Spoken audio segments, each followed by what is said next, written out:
सिंध काबीना कणक जो ख़रीदारी हदफ़ 1.4 मैट्रिक टन मुक़ररु करे छॾियो आहे। काबीना पारां कणक जे ख़रीदारी हदफ़ 40 रुपया फ़ी किलो मुक़ररु कयो वियो आहे। सिंध में हिन साल 4 मिलियन मैट्रिक टन कणक जी पैदावार थी आहे। इजलास खे आगाही ॾिनी वई।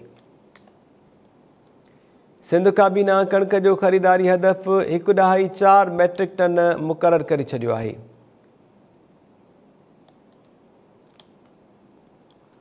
काबीना कणक जी ख़रीदारी 40 रुपया फ़ी किलो मुक़ररु कई आहे। इजलास खे आगाही ॾींदे ॿुधायो वियो त सिंध में हिन साल 4 मिलियन मैट्रिक टन कणक जी पैदावार थी आहे।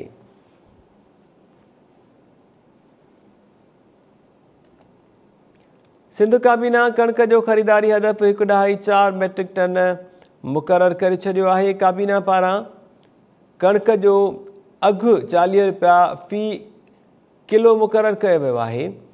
इजलास खे आगाही ॾींदे ॿुधायो वियो त सिंध में हिन साल 4 मिलियन मैट्रिक टन कणक जी पैदावार थी आहे।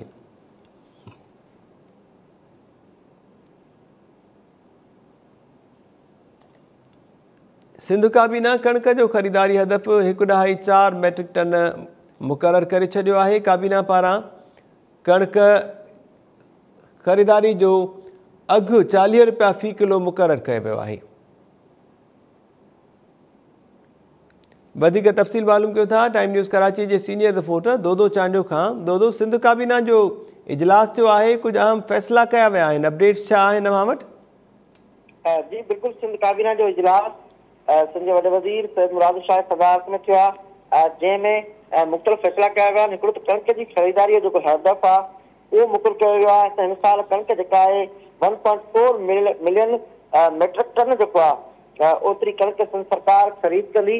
ऐं ख़रीदारी जे हवाले सां जेको रेट मुक़ररु कयो वियो आहे उहा क़ीमत जेका आहे उहा 4000 रुपया जेको आहे उहो 40 किलो केजी जेका आहे उनजी क़ीमत मुक़ररु कई वई आहे। ऐं जेका कणक आहे उहा 4 मिलियन मैट्रिक टन जेका आहे उहा ॿुधायो वियो आहे त हिन साल सिंध में पैदा थींदी ऐं सिंध सरकार ख़रीद कंदी ऐं उनजो रेट जेको आहे तय कयो आहे।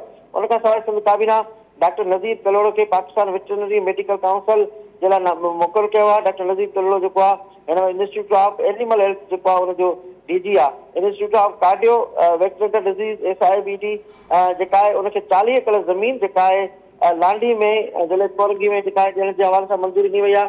ऐं मुख़्तलिफ़ फ़ैसिला जेके काबीना इजलास में थिया आहिनि। उन खां सवाइ ज़राअत जे हवाले सां थियो आहे, क्लाइमेट चेंज जे हवाले सां जेका सूरत हाल पैदा थी आहे उन में चयो वियो आहे त जेको जेके क्लाइमेट चेंज जे करे जेको ज़राअत ॿियनि शाबियुनि खे जेको नुक़सानु पहुतो आहे उन ते मंज़ूर वसां जेका आहे उहा ब्रीफिंग ॾिनी। उन सिलसिले में हिकिड़ो प्रोजेक्ट कनि था आबादगारनि खे मौसमी हवाले सां आगाही ॾियण जे हवाले सां उन ते काबीना इजलास अंदरि डिस्कस कयो वियो। जी दोदो चांडियो, महिरबानी अव्हांजी अपडेट करण जे लाइ।